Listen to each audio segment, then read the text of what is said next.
नमस्कार बच्चों, मैं मुकेश त्रिपाठी, आपका संस्कृत टीचर।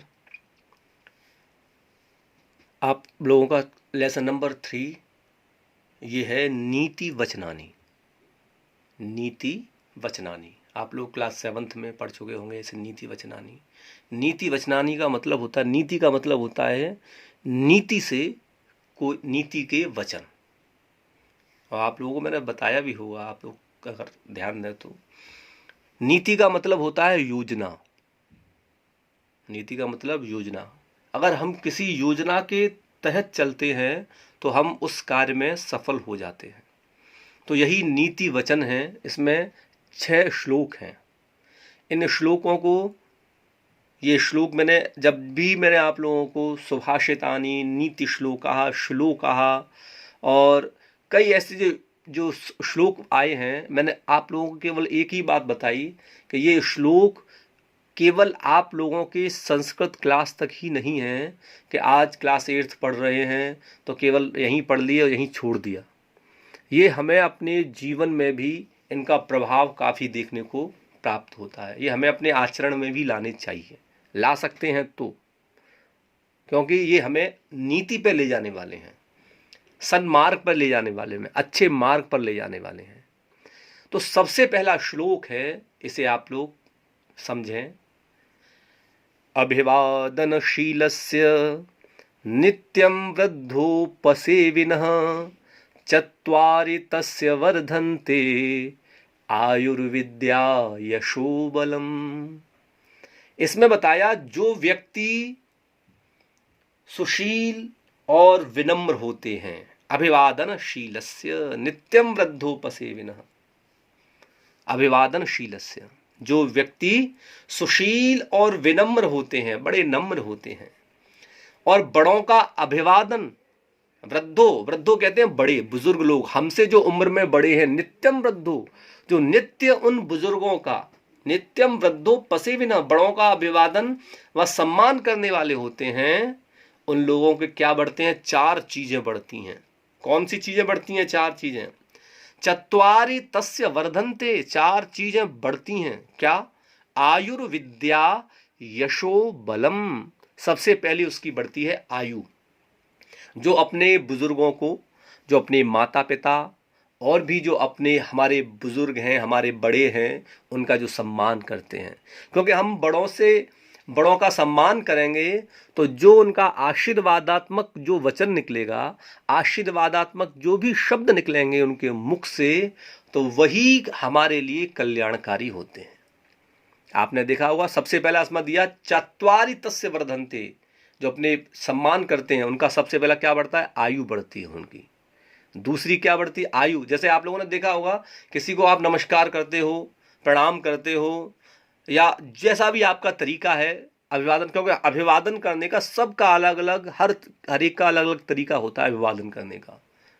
तो जिसका जैसा तरीका है, जैसा करता है, तो सामने वाले व्यक्ति से जैसे यदि आपने किया है तो वो व्यक्ति रिप्लाई में जो हमको जो देता है वो कहता है जीते रहो, खुश रहो, खूब पढ़ो लिखो, इस तरीके से हमको आशीर्वाद देता है। तो सबसे पहले इसमें क्या बताया? चत्वारि तस्य वर्धन्ते, सबसे पहले अगर हमारी बढ़ती है वो बढ़ती है आयु, उम्र बढ़ती है। दूसरी क्या बढ़ती है? विद्या। मैंने बताया खूब जीते रहो, खूब पढ़ो लिखो। दूसरी चीज विद्या। यश, आपका चारों तरफ नाम होगा, प्रसिद्धि हो जाएगी। अरे नहीं, वो बच्चा बड़ा अच्छा है, जहां भी मिलता है बेचारा वो हाथ जोड़ करके हमको नमस्कार करता है। जैसा मैंने केवल एक ही तरीका नहीं, जैसा जिसका तरीका है अभिवादन करने का, उस तरीके का उसका यश बढ़ता है। बलम, उसका बल भी बढ़ता है। क्या बढ़ता है? बल। बल माने उसकी ताकत भी बढ़ती है। माने जब 3 चीज बढ़ जाएंगी तो उसकी ताकत तो स्वतः ही बढ़ जाएगी। आयु बढ़ जाए, विद्या बढ़ जाए, यश बढ़ जाए, ये 3 चीज जिसकी बढ़ जाए, फिर उसे और किसी ताकत की क्या आवश्यकता? उसका बल भी बढ़ता है। तो बच्चों, अभिवादन हम अपनों से बड़ों का अवश्य करना चाहिए। ये 4 चीज केवल अभिवादन करने से ही आपको प्राप्त हो जाती हैं। केवल अभिवादन, नमस्कार, प्रणाम, पैर छूना, और जो भी आपकी प्रक्रिया है प्रणाम करने की, नमस्कार करने की, दूसरे का सम्मान करने की, जैसा आपका तरीका है, ट्रेडिशन है आप लोगों का, उस तरीके से आप नमस्कार करेंगे, प्रणाम करेंगे, अभिवादन करेंगे, सम्मान करेंगे, तो आपको 4 चीज तो मिल ही जाती हैं। कौन सी? आयु, विद्या, यश और बल। ये पहला श्लोक ने बताया कि हमको बड़ों का अभिवादन करना चाहिए। इसका अर्थ मैंने बता दिया आपको। जो व्यक्ति सुशील और विनम्र होते हैं, बड़ों का अभिवादन व सम्मान करने वाले होते हैं तथा अपने बुजुर्गों की सेवा करने वाले होते हैं, उनकी आयु, विद्या, कीर्ति और बल, इन चारों की वृद्धि होती है। यह है पहले श्लोक का अर्थ। दूसरा श्लोक क्या कहा? दूसरा श्लोक बोला धनानि जीवितम चैव। दूसरा श्लोक क्या बोला है? धनानि जीवितम चैव परार्थे प्राज्ञ उत्सृजेत सन्निमित्ते वरम त्यागो विनाशे नियते सती। ये बताया, ये श्लोक वर्तमान में स्थिति जो चल रही है उसके निमित्त ये श्लोक बताया। वर्तमान में जो परिस्थिति चल रही है, आप लोग सब जानते हो इस समय कौन सी महामारी फैली हुई है, कौन सी बीमारी फैली हुई है, जिसके कारण आज हम लोग आपको यहाँ पे पढ़ा रहे हैं इस जगह, नहीं तो क्लास में ही पढ़ाते, समझाते चैप्टर को। धनानि जीवितम चैव परार्थे प्राज्ञ उत्सृजेत। इस लाइन का अर्थ समझें।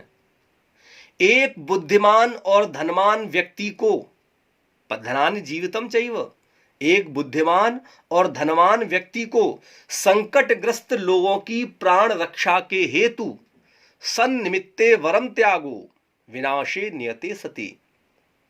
प्राण रक्षा हेतु अपने धन का सदुपयोग अवश्य करना चाहिए। लास्ट में बताया विनाशे नियते सती, क्योंकि धन का नाश होना तो निश्चित है। धनानि जीवितम, इसलिए कल्याण के मार्ग में अपने पैसे को लगाना चाहिए। एक बुद्धिमान और धनवान व्यक्ति क्या करता है कि दूसरों की मदद करता है। क्यों? क्योंकि धन का तो निश्चित है, वो क्या होता है, वो तो नष्ट ही हो जाता है। इसलिए लोगों की प्राण रक्षा के हेतु धन का सदुपयोग अवश्य करना चाहिए। यह है दूसरे श्लोक का अर्थ जो आज चल रहा है। आप लोग देखते होंगे कई लोगों ने अपने अपने तरीके से, कई लोगों ने लोगों का सहयोग किया। रास्ते में जाने वालों को कोई भोजन करा रहा है, कोई कुछ करा रहा है, कोई दान दे रहा है, कुछ दे रहा है। क्यों? यही सदुपयोग करना है। ये श्लोक भी वही कहता, वही बात कहता। धनानि जीवितम चैव परार्थे प्राज्ञ उत्सृजेत सन्निमित्ते वरम त्यागो विनाशे नियतिम सती। यही कहता है कि बुद्धिमान और धनवान व्यक्ति को, बुद्धिमान और धनवान माने व्यक्ति कैसा हो, बुद्धिमान भी हो, धनवान हो। ऐसे ही व्यक्ति, हर व्यक्ति नहीं, आप लोगों को हर व्यक्ति मदद नहीं कर सकता है, हर व्यक्ति नहीं किसी की मदद कर सकता। वही मदद कर सकता है जो बुद्धिमान होगा और धनवान होगा। संकटग्रस्त लोगों की प्राण रक्षा के हेतु धन का सदुपयोग करते हैं, क्योंकि लास्ट में क्या है, धन का तो नष्ट ही होना है। धन नष्ट होता है, नहीं होता, या तो अच्छाई में होगा या बुराई में होगा। अच्छाई में तो बहुत ही कम चांस होते हैं, बुराई में ज़्यादा पैसा खर्च होता है। इसलिए अपने धन का सदैव सदुपयोग करना चाहिए। दूसरे श्लोक ने हमको क्या बताया? सदुपयोग करो, ना कि किसी चीज का दुरुपयोग। अगर आपके पास में पैसा है तो उसका भी सदुपयोग करना चाहिए लोगों के कल्याण के लिए। तीसरा श्लोक क्या कहता है? मनसा चिंतितम कार्यम वाचा नैव प्रकाशयेत मंत्रवद रक्षेद गूढ़म कार्ये चापि नियोजयेत। एक आप लोगों ने कहावत सुनी होगी, जो गरजते हैं वो बरसते नहीं। यही श्लोक कहता है। क्या कहता है? ये विद्यार्थी, आप, ये हर विद्यार्थी के लिए ये श्लोक है, इस बात को ध्यान रखें। मनसा चिंतितम कार्यम वाचा नैव प्रकाशयेत मंत्रवद रक्षेद गूढ़म कार्ये चापि नियोजयेत। कि मन से सोचे हुए कार्य को वाणी द्वारा प्रकट नहीं करना चाहिए। मनसा चिंतितम, जो हमने मन में सोच लिया है, कोई कार्य हमने मन में सोच लिया हो, तो ये जरूरी नहीं है अपनी वाणी से, अपने मुंह से किसी को बोलते रहें कि अब मैं ये काम करूंगा, अब मैं ये काम, अब मुझे ये करना, अब मुझे 3 चैप्टर याद करने हैं आज, अब मैं ये 3 चैप्टर याद करके बनूंगा। इसे वाणी से कहने की आवश्यकता नहीं है, आप उसे करके दिखाएं। मनसा चिंतितम कार्यम वाचा नैव प्रकाशयेत। मन से सोचे हुए कार्य को वाणी से कभी भी बोलना नहीं चाहिए। मनसा चिंतितम कार्यम। इसके बाद मंत्रवद रक्षेत गूढ़म कार्ये चापि नियोजयेत। ये क्या कहता है कि मनन पूर्वक भली प्रकार सोचते हुए उसकी रक्षा करनी चाहिए। मंत्रवद रक्षित गूढ़म, जो आपने योजना अपने मन में बनाई है, जो कार्य आपने मन में सोचा है, चुप रहते हुए उस सोची हुई बात को कार्य के रूप में बदलना चाहिए। कार्य चापी नयोजयेत, ये नहीं है पहले, हमने कई लोगों की आदत होती है, पहले कोई कार्य होता नहीं है, पहले बोलने लग जाते हैं, हाँ मैं आज 2 चैप्टर याद करूंगा, मैं आज 5 चैप्टर याद करूंगा, लेकिन बाद में जब सुनने की आती है तो जो पुराना हुआ, जो याद हुआ है, वो ही भूल जाते हैं। तो जो भी आपने मन में सोचा है, मनसा चिंतितम कार्य वाचा नैव प्रकाशयेत, उसे अपनी वाणी के द्वारा बोलना नहीं चाहिए, उसे गूढ़ रखना चाहिए, मनन करना चाहिए। और जब कार्य हो जाए, देखो मैंने आज 4 चैप्टर याद कर लिए या 3 चैप्टर याद कर लिए, ये होता है। अपनी मुंह से नहीं बोलना चाहिए ज्यादा कोई भी चीज, अगर आपने सोच लिया है तो इस 3rd श्लोक का अर्थ है कि मन से सोचे हुए कार्य को वाणी द्वारा प्रकट नहीं करना चाहिए, परंतु मनन पूर्वक भली प्रकार सोचते हुए उसकी रक्षा करनी चाहिए और चुप रहते हुए उस सोची हुई बात को कार्य रूप में बदलना चाहिए। ये इस श्लोक का अर्थ है। इसके बाद में 4th श्लोक आया। 4th श्लोक क्या कहता है? 4th श्लोक कहता है पृथिव्याम त्रीणि रत्नानि जलमन्नम सुभाषितम मूढ़ै पाषाण खंडेषु रत्न संज्ञा विधीयते। 4th श्लोक ने क्या कहा? 4th श्लोक ने हमको क्या सिखाया? 4th श्लोक बोलता है पृथ्वी पर केवल 3 रत्न हैं, केवल 3 रत्न बताए पृथ्वी पर, पूरी पृथ्वी पर, और संपूर्ण विश्व की जितनी भी पृथ्वी है उस पृथ्वी पर केवल 3 रत्न बताए, 4था रत्न कोई नहीं बताया। पृथिव्याम त्रीणि रत्नानि, कौन से 3 रत्न बताए? कोई ये नहीं बताया हीरा बताया हो, मोती बताया हो, या माणिक्य बताया हो, या कोई और जवाहरात बताई हो, पन्ना पुखराज, ऐसा कुछ नहीं बताया। केवल बताया पृथिव्याम 3 रत्नानि जलमन्नम, सबसे पहला बताया जल, पीने के लिए जो जल है ये रत्न है। अन्नम, जलम अन्नम, संधि विच्छेद करेंगे, जलम प्लस अन्नम, अन्न है। दूसरा सुभाषितम, पृथिव्याम 3 रत्नानि जलमन्नम सुभाषितम, पृथ्वी पर केवल 3 रत्न, जल और अन्न, और फिर बताया सुभाषितानि, क्या बताया? सुभाषितम माने अच्छे वचन, ये भी एक अन्न में आता है। सुभाषितम मूढ़ै पाषाण खंडेषु रत्न संज्ञा विधीयते, लेकिन कुछ मूढ़ लोग, कुछ मूर्ख लोग इस केवल पत्थरों को टुकड़े की ही रत्न की संज्ञा देते हैं, पत्थरों को टुकड़े के ही बताते हैं कि भैया यही रत्न है, यही हीरे मोती जवाहरात, इन्हीं को रत्न कहा जाता है। लेकिन वे मूर्ख लोग कहते हैं, बुद्धिमान लोग केवल रत्न बताते हैं 3। बिना जल के कोई व्यक्ति संसार में रह नहीं सकता, बिना अन्न के इस संसार में कोई रह नहीं सकता, और अच्छे वचन के। सुभाषितम, सुभाषितम क्या बताया? अच्छे वचन, बुद्धिमान व्यक्ति, जल अन्न और मधुर वचन। सुभाषितम, देखो जहां व्यक्ति को अच्छे वचन सुनने को मिलते हैं वहीं व्यक्ति ज्यादातर जाता है, अधिकांश जाता है, वहीं व्यक्ति का मन लगता है मुझे वहां जाना है जहां मुझे मेरे मन को संतुष्टि होती है। और जहां अच्छे वचन ना सुनने को मिले वहां कोई व्यक्ति जाना चाहता है? जहां व्यक्ति का अपमान होता हो, तिरस्कार होता हो, बेइज्जती होती हो, वहां कोई व्यक्ति नहीं जाना चाहता। तो इस पृथ्वी पर पृथिव्याम 3 रत्नानि, केवल 3 रत्न है इस पूरी पृथ्वी पर। सबसे पहला जल बताया, दूसरा बताया अन्नम, अन्न जो हम भोजन करते हैं वो अन्न, तीसरा बताया सुभाषितम, अच्छे वचन। कोई भी हमारे घर पर आता है तो वो आपका वैभव देखने नहीं आया, वो आपकी शोहरत नहीं देखने आया, वो केवल आपके यहाँ पर आया है तो केवल सम्मान के लिए आया है। तो उससे अच्छे वचन बोलो, अच्छे वचन बोलोगे।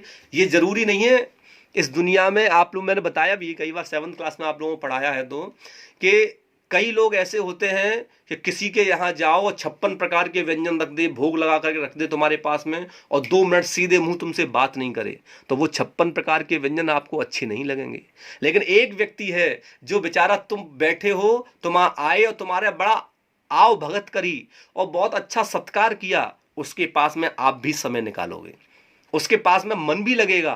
वो 56 प्रकार के व्यंजन अच्छे नहीं लगेंगे, जिसने आपसे प्रेम से बात करी वो बहुत अच्छी लगती हैं। इसलिए कोई भी इस बात का हमेशा ध्यान रखो, अच्छे वचन जरूर बोलो, अच्छी वाणी जरूर बोलो, जिससे सामने वाला भी आपकी वाणी से संतुष्ट हो। कहा भी है, तेरी बोली में गोली का हो गर असर, तेरी बोली में गोली का हो गर असर, तेरे गाने बजाने से क्या फायदा। इसलिए बोली में गोली का असर नहीं होना चाहिए, बोली में मधुरता होनी चाहिए, बोली में नम्रता होनी चाहिए, बोली में ऐसा होना चाहिए कि सामने वाला व्यक्ति हमसे संतुष्ट हो जाए। और ये कब से होता है? ये अभी आपकी विद्यार्थी है, अभी से आप इसका अभ्यास करेंगे तब जाकर के आपकी बोली अच्छी होगी। तो इसमें 4th श्लोक में बताया, पृथ्वी पर केवल 3 ही रत्न बताए। कौन से रत्न? जल, अन्नम और अच्छे वचन। मूढ़ई, दूसरी वाली लाइन में देखो क्या लिखा है, मूढ़ई पाषाण खंडेशु। मूर्ख लोग किसे रत्न समझते हैं? माने पत्थरों के टुकड़ों को। पत्थर क्या बताया इसमें? हीरे, मोती, पन्ना, पुखराज, इनको पत्थर के टुकड़े बता दिया इसमें। मूढ़ई पाषाण खंडेशु रत्न संज्ञा विधीयते। मूर्ख लोग केवल उन्हीं को रत्न समझते हैं, लेकिन बुद्धिमान लोग केवल जल, अन्न और अच्छे वचन को ही रत्न मानते हैं। ये हो गया 4th श्लोक। इसके बाद में आया 5th श्लोक। 5th श्लोक क्या कहता है? स्वबाहुबलमाश्रित्य यो हि जीवति मानवः स लोके लभते कीर्तिम परत्र च शुभाम गतिम।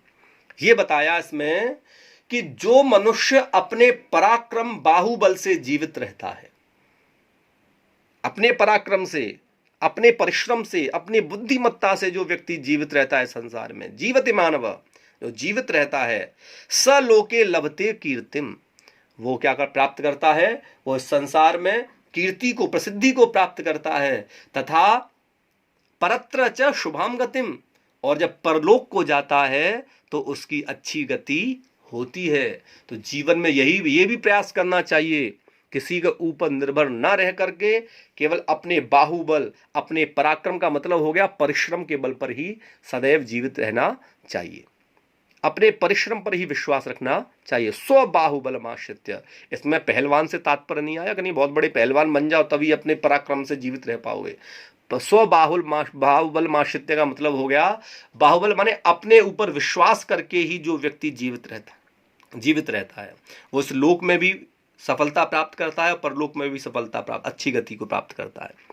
इसके बाद में 6th श्लोक, ये श्लोक मैंने आप लोगों को क्लास 7th में बड़ी भांति समझाया है, और आप लोग इस बात को भी परिचित होंगे, जानते होंगे, अच्छी तरीके समझते भी होंगे, क्योंकि ये श्लोक का जो चैप्टर है जब ये आता है तो मुझे बड़ा अच्छा लगता है इसे समझाने में।